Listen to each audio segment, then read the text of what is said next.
Қайнар ауылы Маяковский атындағы орта мектептің 4-ші А сынып оқушысы Захратова Камила. Ыбырай Алтынсарин өзен.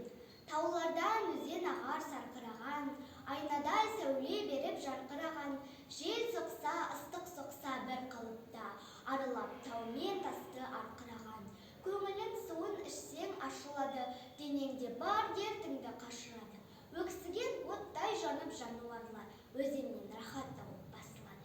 Қынарда тілсіз тұрған тоғайлар да шуылдап желмен бірге басырады.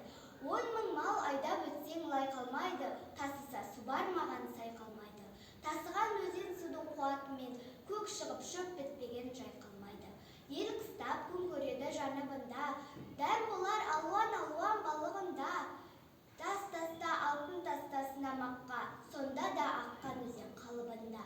Құдіретін Құдайымның көресің бе, не нәжіс тоқтар өзен денесінде.